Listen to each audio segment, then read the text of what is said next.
The rates right now are actually trending up, right? We're expected to see close to 8 pretty soon. So is 4.25 pretty good? Yeah, the values could drop. All right, so you're taking the risk as a buyer. Do I take the 4.25% rate, or do I wait for values to drop further? But my interest rate's going up. In my opinion, you lock into that value, lock into the thing right now.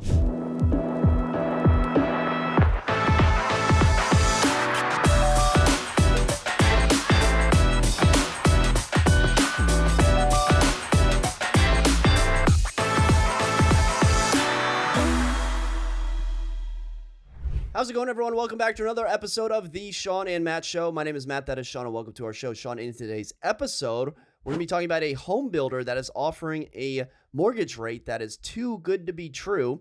We're going to be talking about Zillow's 2024 home price estimate. And then we're also going to be getting into in or out, whether Shawn battles in or out on 3 properties across the United States. Shawn, let's start with an article from Lennar Homes, a major home builder in the United States is advertising a fixed rate of 4.25% on some of their new builds. So current interest rates are above 7%. Lennar's rate is at 4.25. Wow, what a good deal. So a couple strings attached. You got to buy a house in Colorado. You got to do it soon. You got to close soon. But why doesn't everyone do this? Why doesn't everyone just move to Colorado and buy a house for 4.25%, which is technically 4.278 APR. Bottom line is you're getting a mortgage rate that has a 4 as the first number. That's pretty good. Or you could receive up to $32,000 towards closing costs. These are, homes priced anywhere from $400,000 up to $600,000, $700,000, $500,000, $800,000. So certainly lots of variety. Shawn, if you're a consumer, or if you're assisting a consumer and you stumble across this, are you saying I hit the jackpot? What should we be looking at this rate and thinking? Okay. New home builders are completely different than the resale market. And the reason, there's so many things wrapped up in here. First off, when you're a new home builder, you want to keep your prices high.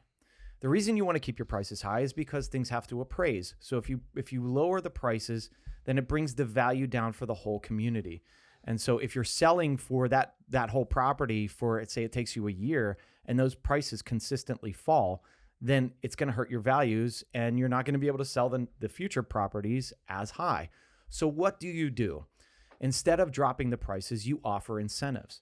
Those incentives can come by, like you said, a $32,500 credit that you can use, one, to buy down your own rate for your own lender, to pay closing costs, possibly to pay prepaids like taxes, HOA fees, things like that.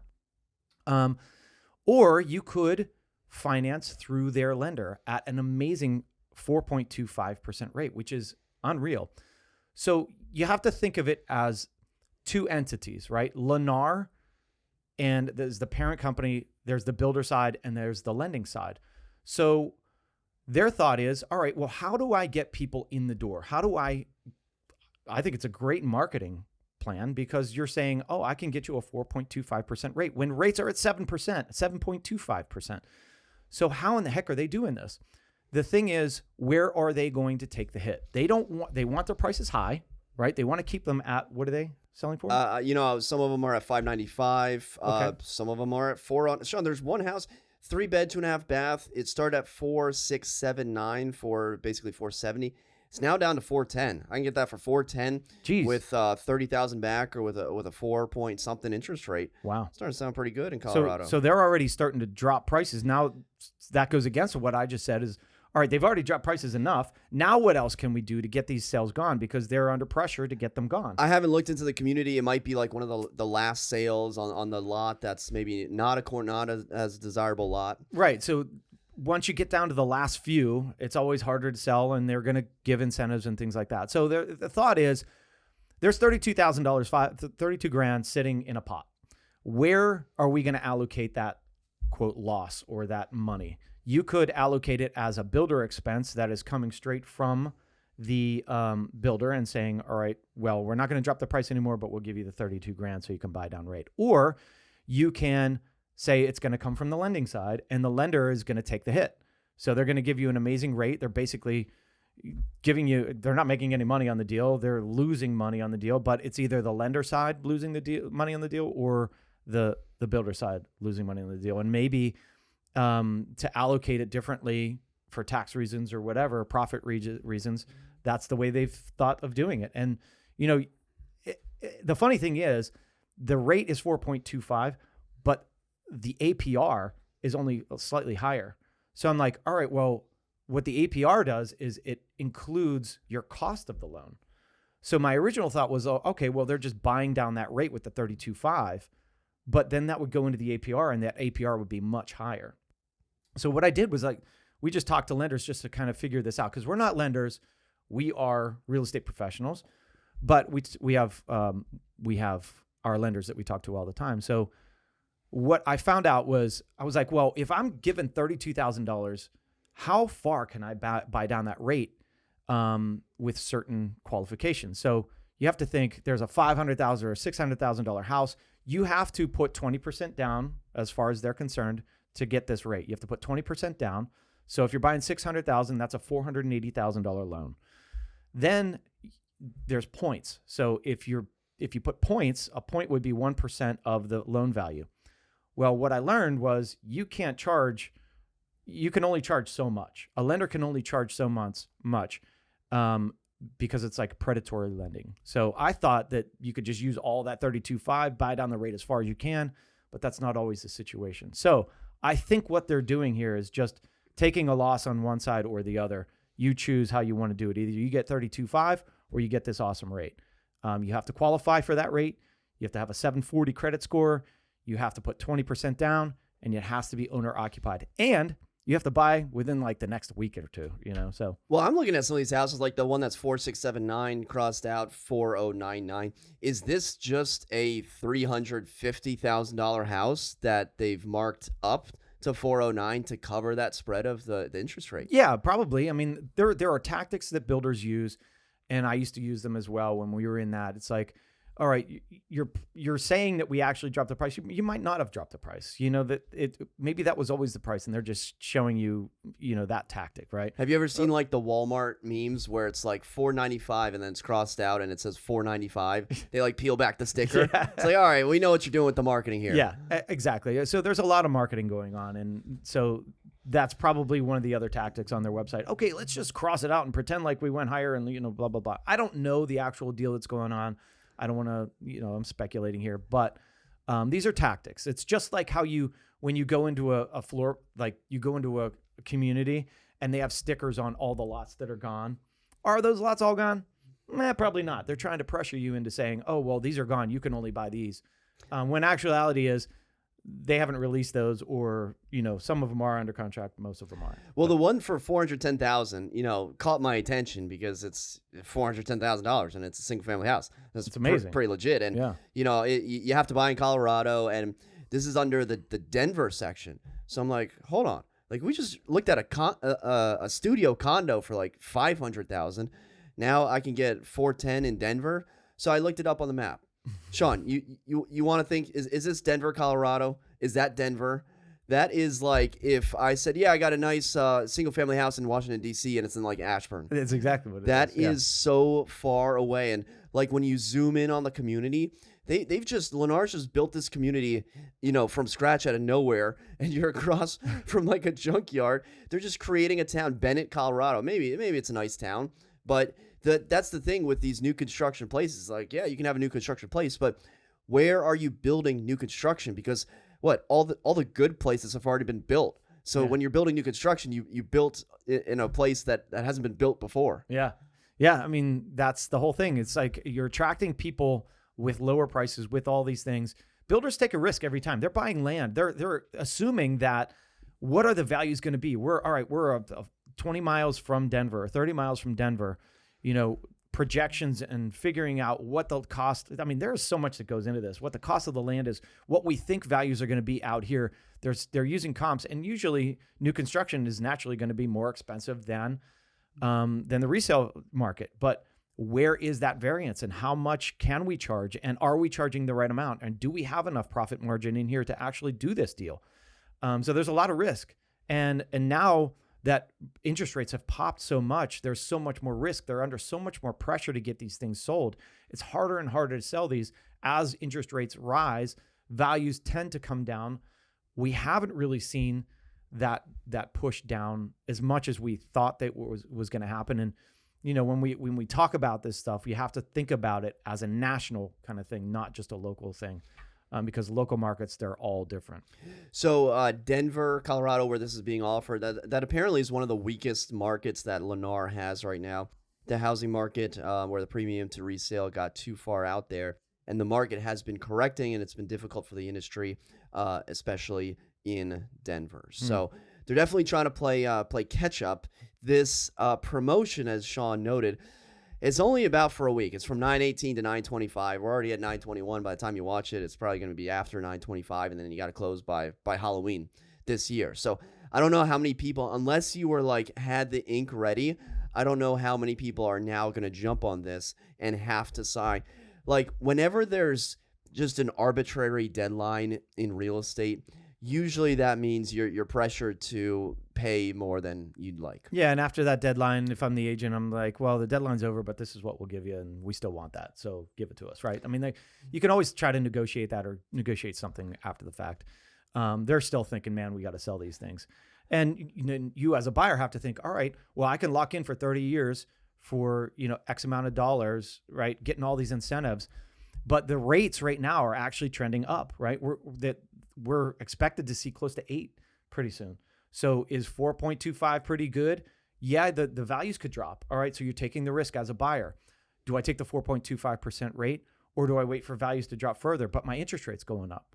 In my opinion, you lock into that value, lock into the thing right now. Hopefully values don't drop out of the sky, which I don't think they are. This is probably just one of the dips in the whole series of things. But think about what 4% interest or a 3.5% difference in interest saves you over a 30-year period, and you don't have to refinance later. So refinance costs could be a couple, thousands of dollars, $7,000. So you're saving that, so you don't have to refinance because you're already at a low rate. So a lot to think about there. If you would be enticed by 4.25 on a new build, let us know in the comment section below. And Shawn, speaking of values dropping, moving to our next article, Zillow has once again shifted its 2024 home price forecast, and here is why. Following their February call that U.S. home prices had hit bottom, Zillow economists proceeded to raise their home price forecast every single month through August, at which point Zillow predicted that U.S. home prices would climb 6.5% over the next 12 months, which is just above the annual 5.5% increase in home price sales tracked by Case Shiller, which is that has been the average since 1975. However, this week, Zillow economists issued a downward revision and predicted that U.S. home prices would instead rise 4.9% between August 2023, last month, and August 2024. So, Shawn, average 5.5. Zillow is now shifting that to below the average to 4.9%, so about 0.5% or 0.6%, if you will. What I always see these articles and I say, okay, great. Yeah, and there's a joke in here about Zillow estimates somewhere. Yeah. Maybe we can find it. But how should I take away? What should I be taking away from this article? Because real estate is regional. We can look at, the big picture all we want and say that, Austin is crashing, or say that Phoenix has too many houses for sale, or say that there's not enough inventory in Washington, D.C. But if I'm a consumer, if I'm looking to buy or looking to sell, and I see that Zillow is projecting some downward trends, what should my next move be? Don't panic. Downward trends, they're still saying that it's going to increase 4% over the next year, what surprised me, though, was the 5.5% average increase in value since 1975. Think about that. If you buy a house, you can expect a 5.5% increase in value every year, or right? Is that what they're That saying? is what they're saying. That's an amazing investment. Like, think about that. Like, if you're living there, you're paying this down, you're also just getting 5.5% increase in value. That's awesome.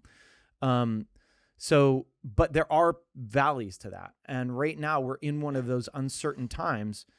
We have seen interest rates pop so quickly, and naturally we have to, they're revising now because they're seeing that, interest rates, they're expected to go to 8. So with that, they have to revise those numbers and say, all right, well, we're not going to increase, since the interest rate's increasing that much, we have to pull back on our expectations. And so I feel like it's going to come down. Now, they're also talking about a national level. They also stated in this article that there are certain regions or certain areas that they expect to go up by 7%. And then you have your lags, which, like Denver, right? They're expected to drop. So you have to take all of these in average and figure out what the national average is, I guess. I saw another article recently. It was from Redfin, and it said that 60,000 home purchase agreements were canceled in August. That equates to 15.7% of homes that went under contract.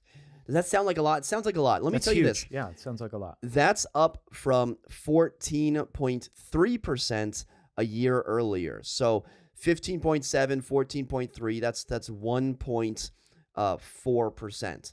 So you see 60,000, then you see that 15% number, but it's actually only up 1.4%. Isn't that like a little misleading? Like, some of these articles out there want to, and a lender called me and said, oh yeah, I read that 60,000 people canceled their contract. And I was like, oh man, that's crazy. I was driving. I was like, wow, that's a lot. That sounds like a lot. And I looked at the article, and unless I'm misinterpreting something, it's only up like 1% from last year's cancellation. It doesn't seem like a lot to me. Yeah, no. And when you put it in that perspective, like when I start thinking, oh wow, that's a lot. But if you think about it, how many contracts did we have cancel over this year, right? So say we're doing 60 deals. I mean, have we seen 6 or 8, 9, 10 deals fall up? No, I haven't. I have not. I mean, that's the good thing, I guess, and again, they're taking this as a national number, right? Yeah. So I'm sure there are certain areas that pull out more, and certain areas are more prone to inspection problems and things like that. And that's why people are backing out, or cold feet, or interest rates, or qualifications. The good thing about our area and the business that we do is that we don't see a lot of people have to back out because of lending. We have really qualified people in this area, and our clients are usually pretty well qualified. And so that gives us a better fallout rate, or a lower fallout rate for contracts. Where I do see them fall out would be cold feet. Cold feet's one of the big ones. If you have HOA or condo documents, they have a 3-day right of rescission for backing out. So I could see where cold feet's going to come, especially when you have that right of rescission and you're seeing your payment and you're like, oh man, maybe I can't do this. Maybe I don't want to. So that's number one on me. And then home inspections. Yeah, you can see where, if you get a bad home inspection, it gets a little scary, and thinking, oh man, I'm spending all this money. Look at my payment. I don't want to put all this money into the property as well. And if the seller's not going to give me those concessions, I'm out. So Redfin has a chart dating back to 2017 on contracts that fell out as a percentage of overall pending home sales. From about 2017 to early 2020, it was hovering around 12%. And then you had the big spike in 2020 of contracts falling out. And then, February of 2022, right before interest rates really took off, it dipped around 11%. Then it spiked to around 16% in November of 2022. It's since gone down and then climbed back up to the 15.7. But I don't necessarily see this as alarming. You could look at this and say, oh, well, in the past 6 years, it's maybe the top 3 that it's ever been.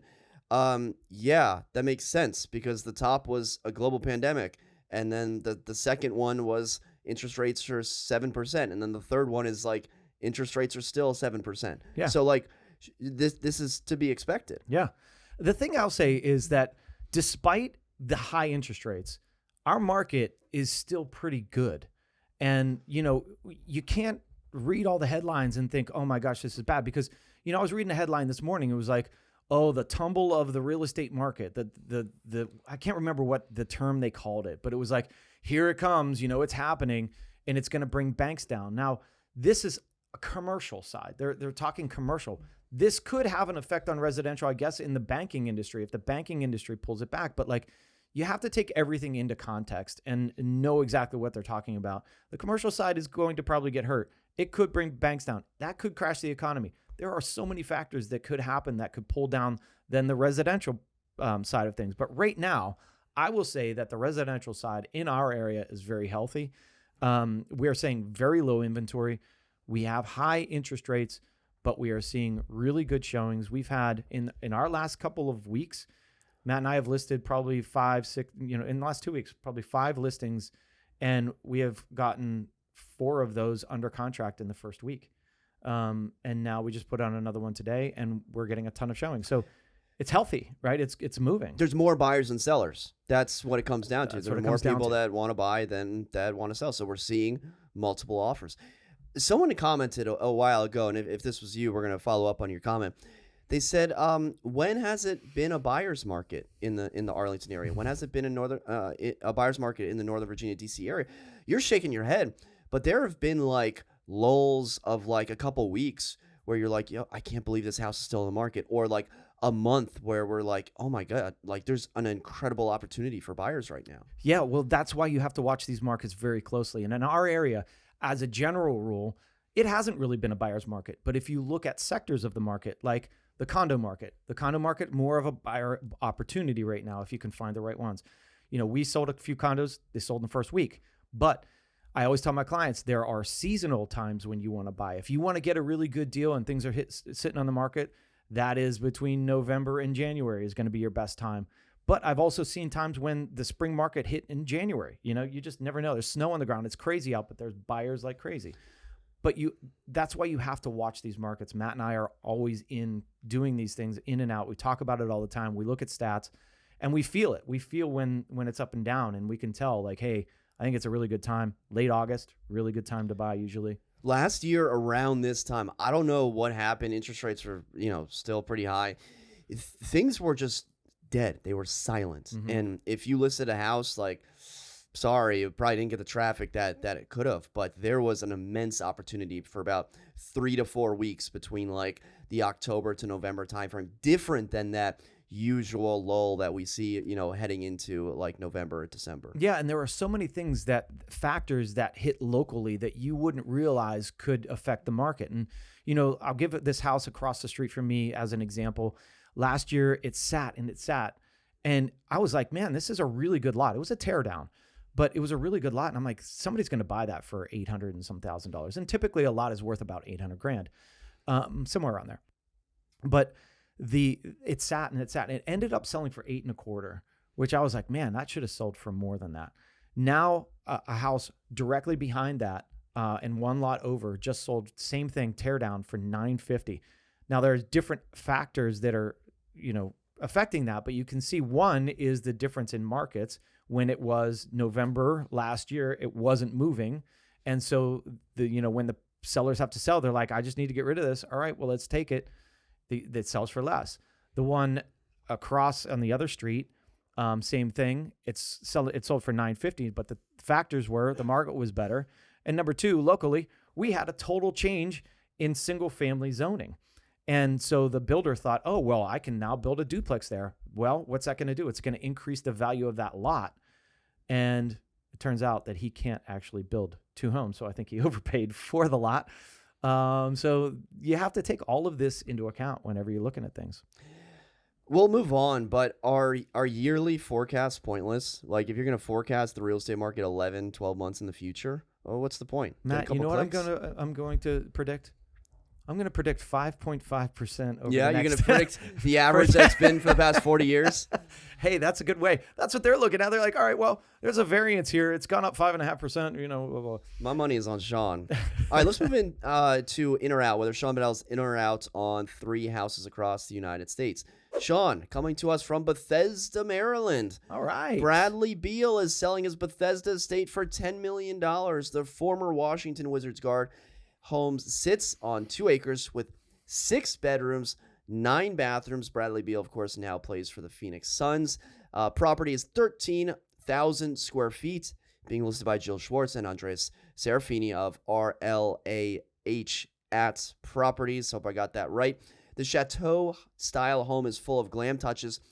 Think lots of black accents, hand-laid Italian mosaic tile in the foyer, chef's kitchen, huge walk-in closets, and heated tile floors. Shawn, there are the pictures and the photos. 6 beds, 9 bathrooms, Bethesda, Maryland, $10 million. You, of course, get your own indoor basketball court. You get the outdoor basketball court, the outdoor tennis court, which you can, of course, turn into a pickleball court.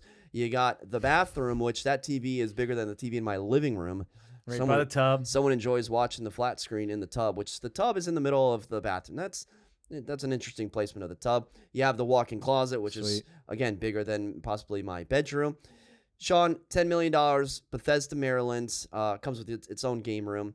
Are you in or out? Oh, that's a tough one, Matt. I mean, 10 point whatever million dollars in Bethesda. Do I want? I'm not a Maryland guy. Well, tell me more about that, because I'm not a Maryland guy, and someone tried to challenge me on that, and I need to revamp my anti-Maryland stance. You know what? I just said, like, you can immediately notice when you're in Maryland because of the potholes.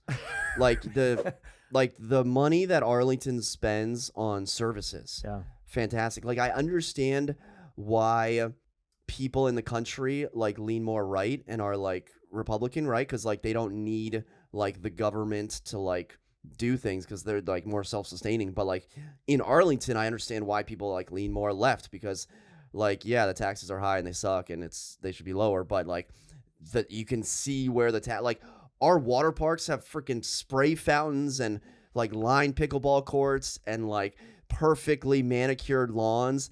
And then you go to like some place in Maryland and you're like, oh yeah, this is why I like living in Virginia. Yeah, Arlington is an awesome spot to live, and there are parks everywhere. There are parks inside of parks. Like, that's crazy. Like, so I would say that I'm probably a little hard on Maryland. Actually, I'm looking at houses in Maryland, but just not in this area of Maryland. It's by the sea, by the ocean. But I think I give it a bad rap because I just have never lived there. You know, I've always been a Northern Virginia guy. As far as once I've lived in this area, I've felt like this is home. So I feel like going across the river feels far, right? But it's not. Like, I can be in Bethesda in 15 minutes, 20 minutes, right?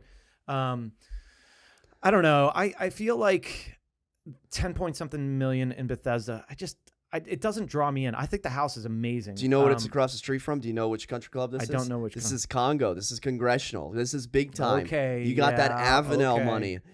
I've seen Tiger Woods play at Congressional before. This is like legit. Like, believe me, I'm the first to make fun of Bethesda, but like this is legit.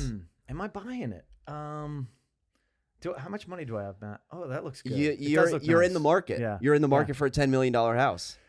I'm buying it. If I'm in the market for 10 million, well, here's the thing. All right, he bought it in 2019 for 7 point something million, right? And so it's gone up. Did he? I think that's what it was. Is that what we said? 2019. I believe I saw the tax record in there. Okay, somewhere. well, I think it was a new build, and I think it was built in 2016. Okay. So then you're saying he might have bought it shortly after? I thought when you were going through there on maybe a different tab that he bought it in. Oh, yeah. Beal, thank you. Beal purchased the home in 2019 for 7.8. So it's gone up $3 million basically. $2.2 million. But has it gone up, or is that just a cool sales price to list it at? Yeah. I mean, I'll tell you what. I'll throw him an offer in. I'll give him like. I'll give him 9. I'll give him $9 million. Give him 9. I think it's a sweet. I mean, looking at the house, it's unbelievable. 4-car garage, basketball courts. I mean, everything there. So I'll go $9 million on it. Sure. What do you think about 9 bathrooms? Yeah, I don't need that. That's the problem. But I guess in this instance, I need it because I have $10 million to spend. I really dig the pool. The pool is amazing. Tennis courts. We could play pickleball all the time, Matt. You know, I'll buy it from him. $9 million. Let's see if we can get a deal done. Shawn, I am in, and this comes after my anti-Maryland diatribe. The house is incredible. Yeah, it's got some black accents which are a little strange. The photos are incredible. I mean, I'm just smitten by the photos. It looks like you're just on this acreage with no one else near you, and in reality, there's like a kind of like a busy road like right there. But you got your escape. You got the gym. You got the arcade room, you got Pop-A-Shot, you got tennis, you got pickleball, you got pool, you got the cabana. You got everything. So I'm giving Bethesda a chance for $10 million. I'm in. Good. How many acres is that? Did it say? 2 acres. 2 acres. That's Holly pretty good. Leaf House. That's great. Yeah. All right, let's move to DC proper, Shawn. Okay. We're gonna stay Staying local, huh? in the DC metro area. All right. $2.75 million for a row home in Capitol Hill that has secret rooms, an in-ground safe, and military-grade security cameras. So the owner of this property is in the cyber security field. He founded the cybersecurity group Perfecta. Originally purchased the home in 2019 for almost $2.1 million. It's now on the market for $2.75. So one of the secret rooms is through the laundry room, through a swinging bookshelf that gets you to a little ping pong area, and then underneath that rug is where the in-ground safe is. And then you also have a hidden room in the attic that is accessed via a hidden ladder, which can essentially also turn into kind of like a safe room. It's 4 beds, 4 bathrooms, renovated, 4,600 square feet for $2.75 million in Capitol Hill. Shawn, are you in or out on the Spy House in Capitol Hill? What street is that on? Do you know? A Street, Northeast. A Street. All right. I always dig secret rooms. My brother just did this renovation to his house. He bought this house in Pittsburgh, and he's a radio DJ guy, and so he actually DJs from his house. He projects to the radio from his house, and he built this studio. And so in his basement, there's this, just like that, there's a wall, and it has like shelves, and he has stuff on it, like, and then you push the wall aside, and it opens to his studio. Are you allowed to tell us this? Is this secret information? Shh. Only the couple hundred. Only the couple million that listen to this are going to be privy. Yeah, so it's a really cool thing. I love things like that. I love hidden rooms. Is this the backyard? This is the backyard. Oh, wow. I forgot to mention you got a 2-car garage. Oh wow, this changes the whole Capitol perspective. Hill, because people are like, oh, do I have to park on the street? I buy a $3 million house, got to park on the street. You got a 2-car garage, and then you got a little strip of grass there, a little outdoor patio. Oh. So the outdoor area is pretty legit. I'll tell you what, Matt. At first, I was going to say no to this, but I'm looking in Capitol Hill. I want to live in Capitol Hill, so I have a couple million to spend. This is pretty sweet. When you showed me the backyard and then you told me 2-car garage, that changed my perspective. Capitol Hill is a tough spot for parking, but if I've got off-street parking and I've got my backyard and the place looks pretty good, I mean, it's not like, when I look at the interior, I'm not like, oh, that's $2.75 million. But if you know the location in Capitol Hill, it's probably worth it. But I don't know. Is it worth 2.75, Matt? Well, are you going to put in an offer, or are you going to take it for 2.75? I'm going to put in an offer. What's your offer? I'll put in like 2.5. 2.5. Yeah. I don't know. I don't know if that's going to cut it. 2.5. Shawn, do you think it's too high? I'm in. We got 4,500 square feet here. We got a 2-car garage. See, he knows more than me. I told you the 45. Oh, did you? That's 4,600 square feet. All right, it's 46. All so, right, that's a big house, dude. The secret rooms, I got to do more with that, right? Like opening up, like, dude, if we're playing ping pong, like I got some top spin. My shots are gonna be going high. Like I need some. I don't want to be hitting the ceiling. And the attic unfinished kind of, I'd want to do more with that, but hey, they got the article in Washingtonian, so now we're talking about it. But I'm in. It's cool. It's massive. This is 4,600 square feet. The houses in Colorado that we were just looking at, the one, it was like 1,300. Well, the one for 409, I know we're comparing a 409 versus 2.7. It was 1,300 square feet. Yeah. So like, all right, yeah, if it's 1,300 square feet, it should be 409. This is 4,600 square feet. I didn't realize it was 4,600 square feet. If you can find 4,600 square feet in Capitol Hill, like that's gold. So yeah, I'll go up on my price on that. I'll give him 2.75. It's Look at that. See how quickly I need mind. to get a referral fee from that listing agent. All right, let's move to the West Coast and take a look at a houseboat in Santa Barbara listed for $4.9 million. Shawn, you have to see the photos of this. 2-bedroom, 1-bathroom. The listing description really tells a story. It is here where the anchor drops a one-of-a-kind masterpiece designed and rebuilt by a father, engineer, and son, carpenter, over a period of 4 years. The Thomas Jefferson is birthed in the beautiful and sought-after Santa Barbara Harbor. As the municipal code has imposed restrictions on similar structures, it emphasizes the inherent value, exclusivity, and rarity of this floating home. Shawn, take a look at this masterpiece, as they call it. It's a houseboat for $4.9 million, 2 bedrooms, 1 bathroom. I don't have the square footage on it, but we have multiple levels. We have laundry in units, and you are in the Santa Barbara Harbor. So for $4.9 million, are you in or out on the Thomas Jefferson? Man, these are tough ones today. I saw this listing and I was like, wow, what a cool concept, right? It's on the water. It's honestly a super cool place. But it looks like an albatross sitting there, right? Like it's just sitting there, all the boats and everything, and then you got this monstrous structure that is just out of place sitting there, right? It's the only one. You have no neighbors, which is kind of cool, but your neighbor is a sailboat. And it just struck me as very odd. Now it's grandfathered in. No one else can have this. It's the only one. You know, scarcity makes me want to buy it. It is cool inside. But it's just so strange at the same time. But it's in Santa Barbara. Don't look at me. I'm trying to get some stuff here. I've given you all the facts, so you can't say I've held off on anything. I know. I am going to. I'm gonna buy it. You're gonna buy it, Shawn. I just made the wrong. Do you want? I made the wrong move. Imagine you have 2 of these, and I have Bradley Beal's house. You get you get 4 bedrooms. I get 9 bathrooms. Yeah. Shawn, I'm out. Damn it. And listen, I know All right, they've spent 4 years doing this. It looks like the public restroom of the other people using the dock. Like, I'm sorry. What I'll say Like, about this, that's I've already made my decision. Very rude, but like that's what it looks like. It does, and I will tell you that people go on your gut. I went against my gut in that decision, and I bought a house that does look like a porta potty that sits in the middle. It just looks totally out of place. But since it's the only one, and since it's grandfathered, I'm gonna buy it just because of scarcity. My gut was to say no, but I'm gonna buy it. I've said I'm doing it. I'm doing it. 4.9. What are we doing? Santa Barbara, dude. 4.9. Santa Barbara. But it's not even in a community. It's like there's no other houseboats next to it. It's just it's a different lifestyle, dude.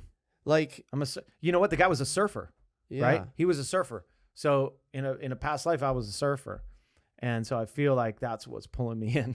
I think I made a mistake on this one, Matt. But yeah, I someone bought get it. cold feet. I bought it. Yeah, you know what? I'm going to be one of the 15%. Cold fins. I think it's on the water. How long is my period to back out? I'm Do I have a home sorry. inspection I contingency? delivered that 3 days ago. You said that 15% of people, of 60,000 people in the You're U.S. gonna be one of those have back out. 60,000. I might be one of those. I might have cold He's feet already on this backing one. out. Well, let us know if you're in or out on a houseboat for $5 million. I can't believe, like, if you were to just look at this and say, hey, how much is this thing selling for? $250,000, right? I mean, how much is this on the yacht? Does the Yakagani have houseboats? no, that would sink right to the bottom because the yacht's only about this deep. Okay. All right, well, let us know in the comment section if you're in or out on these houses. And thank you so much for watching. Until next time, we'll see you then. Take care, guys.